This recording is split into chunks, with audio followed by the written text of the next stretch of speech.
Kertas, bahan bakar. Kayu, bahan bakar. Maknanya kita nyalakan api, api akan nyala membakar kayu. Api akan membakar kertas. Tapi batu nyala. Tak nyala. Sebab tu dah kita guna api elok-elok masa nak peringat api kecil-kecil, rantai-rantai yang kecil dan sebagainya. Ambil, minta maaf, minyak tanah dulunya, ambil tiup basikal, kita potong-potong, kita nak ungun api. Rantai-rantai tempurung, mana bahan bakaran yang agak kecil. Tapi bila mana ada anak kita, ambil batu jokung, berdegang. Mampu kerah apinya. Batu itu bukan membakar. Batu itu memadamkan api. Tapi hakikatnya, batu, patung itu adalah bahan bakaran. Waquduha, bahan bakaran neraka adalah an-nas, manusia. Bukan saja manusia juhmal dan neraka, bahkan manusia itu adalah bahan bakaran neraka. Batu, minta maaf berlakunya kebakaran. Rumah setinggan. Kita pergi melawat, Masya Allah. Ni malam takdir ni, pukul 3 pagi. Lepas tu kita tengok, Masya Allah, habis getung.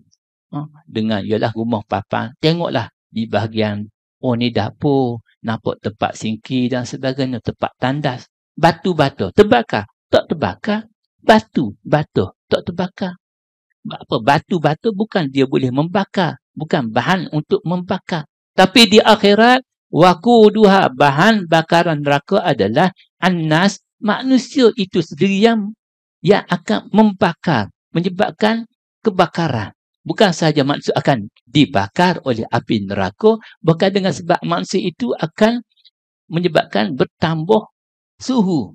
Banyak hadis-hadis menyatakan bila mana ahli neraka dicapok dan neraka, ahli neraka akan bertempik. Kenapa kamu masuk? Dengan sebab kamu bahan bakar neraka lebih meningkat lagi bahan bakar. Dengan sebab kamu adalah penyebab untuk kami juga mendapat azab yang terlalu pedih. Bukan saja menyebabkan batu-batu juga akan membakar. Waquduhan nasu wal hijarah.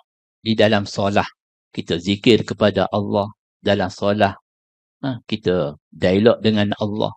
Dalam solah kita hayati firman-firman Allah Subhanahu wa taala. Dalam solah mata tengok tempat sujud. Fikiran kita hayati terjemahan makna. Lebih khusyuk kita. Mulut baca Quran. Kaki duduk tempat sujud. Sudah solah. Assalamualaikum warahmatullahi. Assalamualaikum warahmatullahi. Pertama sekali ialah Astaghfirullahalazim. Kita minta ampun lepas solah. Kenapa minta ampun?